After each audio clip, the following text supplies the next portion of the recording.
নবম শ্রেণী প্রিয় শিক্ষার্থী সালদার স্যার ইউটিউব চ্যানেল থেকে তোমাদের সবাইকে স্বাগত। আজকে তোমাদের জন্য একটি নতুন ভিডিও নিয়ে এসেছি। ইতিহাস মডেল প্রশ্ন দ্বিতীয় পর্যায়ক্রমিক মূল্যায়ন 2026 সেট নম্বর 41 মার্কের একটি স্কুলের প্রশ্ন আমি বিশ্লেষণ সহ সম্পূর্ণ সমাধান দেখাবো তোমাদের এই ভিডিওতে। কাজে তোমরা যারা এখনও আমার চ্যানেলটিকে সাবস্ক্রাইব করোনি তারা এখন এই চ্যানেলটিকে সাবস্ক্রাইব করে বেল আইকনটি প্রেস করে দাও এরকম আরও অনেক ভিডিও পাওয়ার জন্য।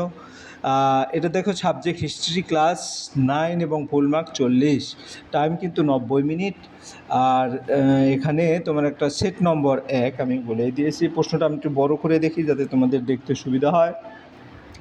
এই দেখো এখানে 1 নম্বরে এমসিকিউ প্রশ্ন 8টি আছে। 2 নম্বরের প্রশ্ন হচ্ছে তোমার বিভিন্ন ধাঁচে, কোনোটা একটি বাক্যে উত্তর দাও, কোনোটা সত্য মিথ্যা, আবার কোনোটাই হচ্ছে তোমার বিবৃতিগুলো সঠিক ব্যাখ্যা নির্বাচন করো। এরকম করে টোটাল এখানে 8টি, 8 আর 16 মার্ক। তারপরে আমরা যদি 3 নম্বর দেখি, 3 নম্বরে তোমরা দেখতে পাচ্ছ 3 নম্বরে কি আছে।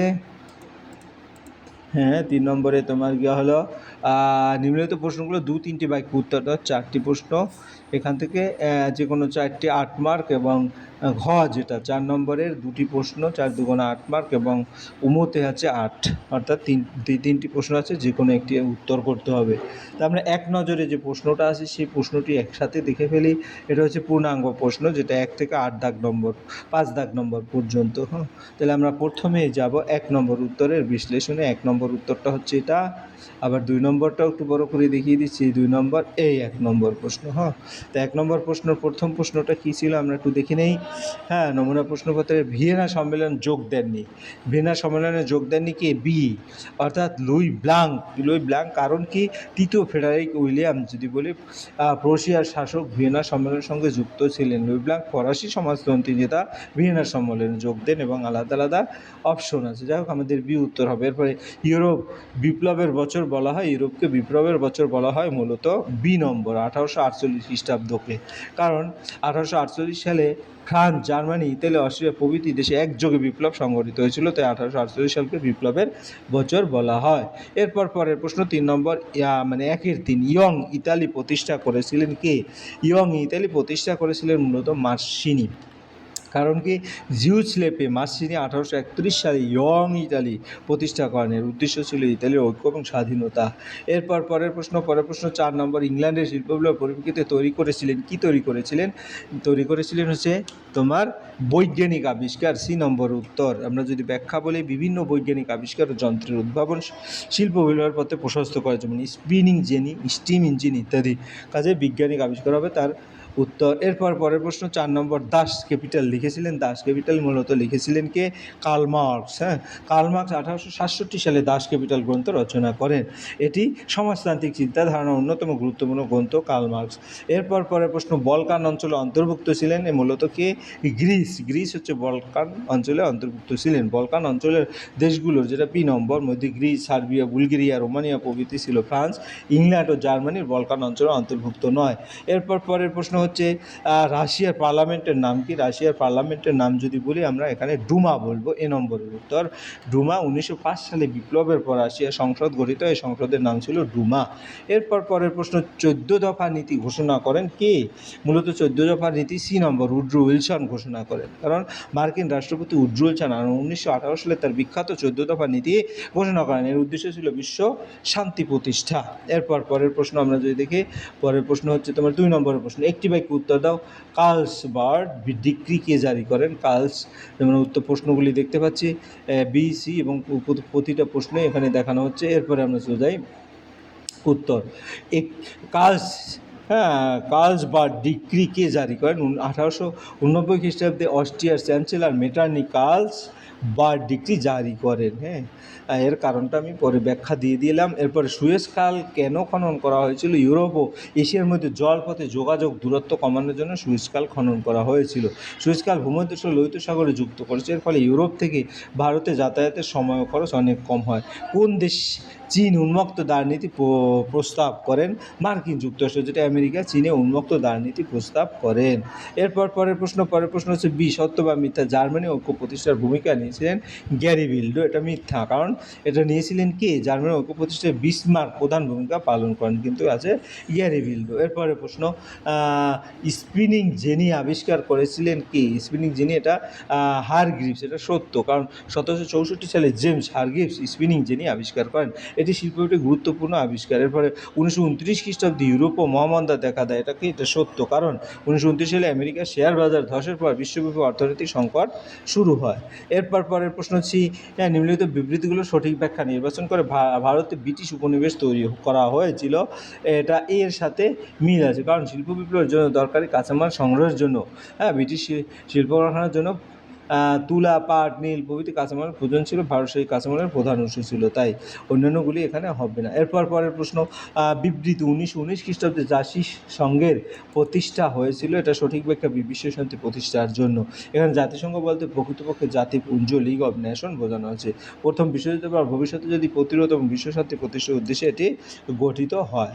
অন্যান্য বিকল্প ভুল। এরপরে আমরা চলে যাব 3 নম্বরের প্রশ্ন। যেগুলোতে যে কোনো 2-3টি বাক্য উত্তর দিতে হবে, যে কোনো 4টি প্রশ্ন।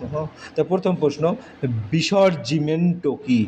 এরকম করে জোলভেরাইন কাকে বলে? আমরা প্রথম প্রশ্নের উত্তরেই দিই বিসর্জিমেন্টো কাকে বলে। বিসর্জিমেন্টো শব্দের অর্থ পুনর্জাগরণ বা পুনরুত্থান। 19 শতকে ইতালি বিভিন্ন ক্ষুদ্র রাজ্যকে একত্রিত করে একটি স্বাধীন ঐক্যবদ্ধ ইতালি গঠনের জন্য যে জাতীয়তাবাদী আন্দোলন গড়ে ওঠে তাকে বিসর্জিমেন্টো বলা হয়। মার্সেনি, ক্যাভুর এবং গ্যারিবল্ডি এই আন্দোলনের প্রধান নেতা ছিলেন। এরপরের প্রশ্ন, জোলভেরাইন কাকে বলে? জোলভেরাইন ছিল জার্মান রাজ্যগুলোর মধ্যে গঠিত একটি শুল্ক সংঘ। 1834 খ্রিস্টাব্দে প্রুশিয়ার উদ্যোগে এটি প্রতিষ্ঠিত হয়। এর ফলে সদস্য রাজ্যগুলোর মধ্যে অভ্যন্তরীণ শুল্ক প্রথা বিলুপ্ত হয় এবং বাণিজ্য অর্থনৈতিক ঐক্য প্রতিষ্ঠিত হয়, যা পরবর্তীতে জার্মানির রাজনৈতিক ঐক্যের পথে প্রশস্ত করে। এরপর পরের প্রশ্ন, ফ্যাক্টরি প্রথা বলতে কী বুঝো? তারপরে শিল্প বিপ্লবের ফলে আমরা যদি দেখি বৃহৎ কলকারখানা যন্ত্রের সাহায্যে উৎপাদনের যে ব্যবস্থা গড়ে ওঠে তাকে ফ্যাক্টরি প্রথা বলে। এই ব্যবস্থায় বহু শ্রমিক নির্দিষ্ট সময় একসঙ্গে কাজ করতো এবং উৎপাদন দ্রুত ব্যাপক পরিমাণে সম্ভব হতো, ফলে কুটির শিল্পের পরিবর্তে কারখানা শিল্পের প্রসার ঘটে। এরপরে শিল্প বিপ্লবের সময় ইংল্যান্ডকে বিশ্বের কারখানা বলা হতো কেন? শিল্প বিপ্লবের সময় ইংল্যান্ডে অসংখ্য কলকারখানা স্থাপিত এবং বিপুল পরিমাণ শিল্প পণ্য উৎপাদিত হতে থাকে। ইংল্যান্ড বিশ্বের বিভিন্ন দেশে বস্ত্র, লোহা, অন্যান্য প্রস্তুত পণ্য রপ্তানি করতো। এই কারণে ইংল্যান্ডের তখন বিশ্বের কারখানা, ওয়ার্কশপ অফ দি ওয়ার্ল্ড বলা হতো। এরপরের প্রশ্ন হচ্ছে, শিল্প বিপ্লবের সময় ইংল্যান্ডে এটা সারাজেভো হত্যাকাণ্ড কি? সারাজেভো হত্যাকাণ্ড 1914 সালে 28শে জুন বসনিয়ার সারাজেভো শহরে অস্ট্রিয়ার যুবরাজ আর্চডিউক ফ্রান্স ফার্ডিনান্ড এবং তার স্ত্রী সেফিগো সার্ব জাতীয়তাবাদী গ্যাব্রিলে প্রিন্সেস হত্যা করেন। এই ঘটনায় সারাজেভো হত্যাকাণ্ড নামে পরিচিত। এর ফলে প্রথম বিশ্বযুদ্ধের সূচনা ঘটে। এরপর পরের প্রশ্ন, হুবার মেরাটোরিয়াম বলতে কী বুঝো? হুবার মেরাটোরিয়াম 1931 খ্রিস্টাব্দে মার্কিন রাষ্ট্রপতি হুবার হবার 1 বছরের জন্য যুদ্ধ ক্ষতিপূরণ এবং আন্তঃরাষ্ট্রীয় ঋণ পরিশোধ স্থগিত রাখার প্রস্তাব দেন। এই প্রস্তাব হুবার মেরাটোরিয়াম নামে পরিচিত। মহামন্দার অর্থনৈতিক সংকট মোকাবেলার জন্য এই ব্যবস্থা গ্রহণ করা হয়েছিল। এরপর পরের প্রশ্ন হচ্ছে কি তোমার 4 নম্বরের প্রশ্ন। নিম্নলিখিত প্রশ্নগুলো 7-8টি বাক্য উত্তর লিখতে বলেছে।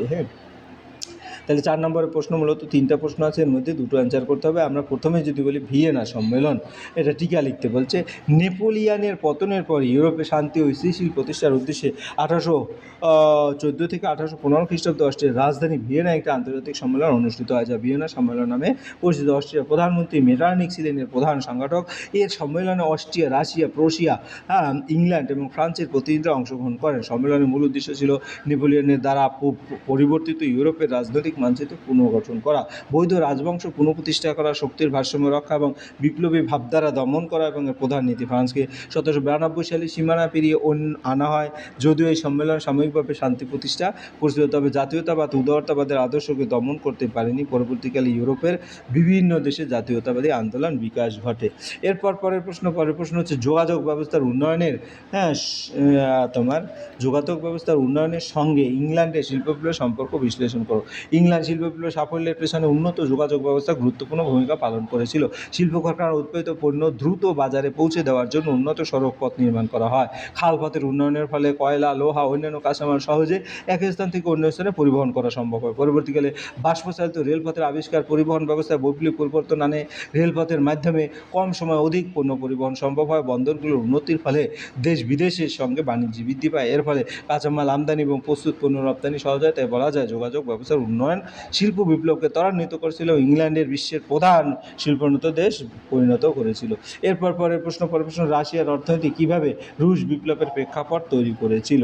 তাহলে রুশ বিপ্লবের অন্যতম প্রধান কারণ ছিল রাশিয়ার দুর্বল অর্থনৈতিক ব্যবস্থা। 19 শতাব্দীর শেষ ভাগে রাশিয়া ছিল মূলত কৃষি নির্ভর দেশ এবং অধিকাংশ কৃষক অত্যন্ত দরিদ্র ছিল। জমির মালিক অভিজাত শ্রেণী কৃষকদের উপর নানা ধরনের শোষণ চালাতো। শিল্পের বিকাশ সীমিত ছিল এবং শ্রমিকদের মজুরি কম এবং কর্ম পরিবেশ অত্যন্ত খারাপ ছিল। দীর্ঘ কর্মঘণ্টা, শ্রমিক অধিকারহীনতা শ্রমিকদের মধ্যে অসন্তোষ সৃষ্টি করে। প্রথম বিশ্বযুদ্ধের সময় খাদ্য সংকট, মূল্যবৃদ্ধি, বেকারত্ব আরও বৃদ্ধি পায়। অর্থনৈতিক সংকটের ফলে সাধারণ মানুষের জীবন দুর্বিষহ হয়ে ওঠে।